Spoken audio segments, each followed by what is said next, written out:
Hello everybody, welcome to my channel. Today I will be playing 5-on-5 Blitz. As always, if you enjoy my videos, then please remember to like, comment, and subscribe. In this game, not in the first game, I am playing as white. I will play e4.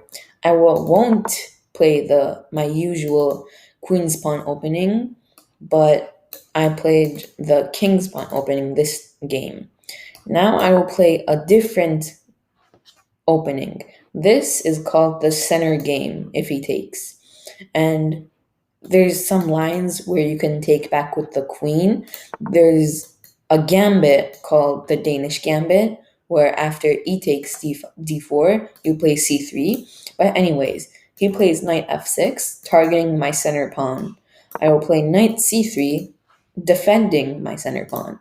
Now if he takes, there is no c3, the Danish gambit, so I will take back with my queen. In my future moves, I will play knight f3. Okay, well, he wants to make a big explosion in the center, which, let's break this down, actually. Let's not go too fast.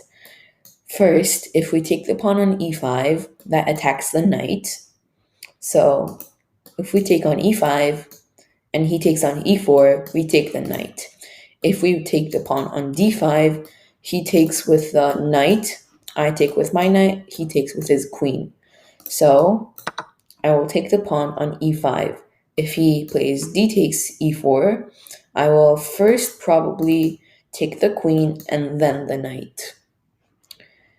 But if he moves his knight, yes, that's what I was going to say. But if he plays knight e4, I will take. He takes, probably, yes. I will trade queens with him, and I will try to capture this pawn with knight e2, knight g3, or, yeah, let's play knight g2, knight g3, trying to take this pawn. Now my opponent is going to do the same thing with my pawn, because there are no pieces for me to hang on to it. But now I will play bishop e5, protecting my pawn.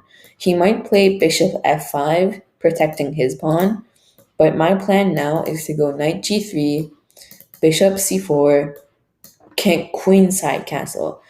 I want to capture this pawn, and I want to defend my pawn. So he plays f6, which I don't think is a very good move, because he should have, I think, tried to capture my pawn, like queenside castle, putting pressure, bringing the rooks, putting pressure on my pawn. But instead, he wants to trade it, which I'm totally fine, because that pawn on e5 was weak. Now, he has two weak pawns, one on f6, one on e4. Now, I really want to get my bishop to f6 so I can fork him, but it's still the opening, or should I say the middle game, so I need to develop my pieces fast. I will play queenside. I will go queenside castle, check. That's very rare, but queenside castle check. Anyways, he blocked with the bishop, and now I'm going to continue with my plan to target the weak pawn on e5, e4, and f6. Now he plays f5, targeting my knight, and the bishop is very, very powerful. But now I will play knight g5, threatening to fork him on f7, forking the king and rook. And if he plays a move like kingside castle, I will develop my bishop. Okay, king e7 is a good move. I cannot say that it is bad. I can give a check on e1, but then my pieces are here. I want them to be more in the center, more involved in the center. So I will play bishop c4, developing my bishop and cutting off the king from escaping on this diagonal. And I also want to play rook e1, pinning the knight to the king. So the knight cannot take my bishop on c4 because then I will take the king. So now he plays king f6. He's threatening to take my bishop, but a move ago, the bishop was protecting the knight from my pieces. But now he played king f6, which disconnects the bishop, and now I can take the knight with check, and on the next move, I can take the bishop. Like if he takes my knight, I will take the bishop. Now his rook is hanging, his bishop is hanging, and I can attack the king with moves like g3. Wait, let me just highlight this. G3, H4. Okay, now rook D8. That is the most natural move. Now I'm thinking of giving a check, like G3, F4, or G3, H4, F4, and try to hunt down this king.